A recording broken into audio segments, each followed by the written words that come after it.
Hi, I'm Marc Elrich, and I'm running for re-election to an at-large seat on the Montgomery County Council. I lived in the county for more than 50 years, attended our public schools, and graduated from Einstein High School. I raised my family here. My son and daughter, my two foster sons, graduated from our public schools, and I was a county elementary school teacher for 17 years before my election.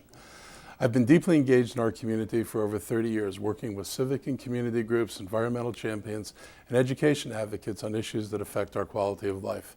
The county's had to weather the worst recession since the Great Depression, and we were forced to cut services and reduce our employees' pay and benefits. But because the county executive recognized that this wasn't your typical two-year recession, we acted early to reduce our budgets, and we emerged leaner, better managed, and have begun to restore services in libraries and recreation to continue strengthening our police and fire services, all while protecting our safety net. While I've led on many difficult issues, my leadership on the minimum wage is what I'm proudest of. We made an unprecedented regional effort that phases in a minimum wage of $11.50 over the next 3 years. Raising wages is the most important step we can take to reduce poverty and increase family self-sufficiency. Working families shouldn't have to rely on social programs to make ends meet. When I first came to the council, I was concerned that growth was outpacing our ability to provide necessary infrastructure, and severe congestion and school overcrowding remain issues today. I successfully championed reforms that increased contributions for new development for school construction. But tackling traffic congestion is a harder problem because there are no places to build more roads without severely impacting neighborhoods and businesses. That is why I proposed a bus rapid transit network with service like light rail but much less expensive that would connect residential communities with our job centers. Transit lets us better manage future growth and reduce greenhouse gases. And in 2013, the council incorporated most of my proposed routes into the Transportation Master Plan, and design work on priority routes has begun. On the county's biggest environmental issue, I led the effort to protect 10 Mile Creek from development that would have destroyed our last best stream so that the developer could build an outlet mall. Coordinating, again, with environmentalists, scientists, and with the support of the executive's environmental staff, we made an airtight case that the proposed development would irreparably harm the stream, and we won. Of course, I don't always win.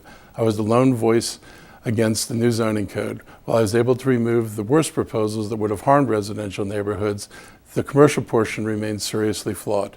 It gives away massive density for pitiful amenities and will leave residents holding the bag for the cost of needed improvements. The implementation of the new zoning code broke a promise the council made not to apply new zones outside of the master plan process, and the changes which I opposed allow additional commercial uses in neighborhood centers that were considered incompatible with existing plans. I've also opposed changes to recent master plans where carefully crafted and balanced proposals from planning staff that enjoyed community support were altered by the planning board and council to accommodate developer requests for greater density. And in White Oak, where Route 29 is already a parking lot, massive density increases were approved with no requirement to provide transit, despite recommendations of our staff, park and planning staff, and the State Highway Administration that additional development be tied to major transit improvements. I was elected to represent you. I'm willing to be the lone dissenting voice when proposals are not supported by the community. After all, how we grow matters. We seem to be more focused on people who might move here in 2040 than on the people who live here today. I believe current residents should be heard, and we shouldn't be afraid of what our residents think.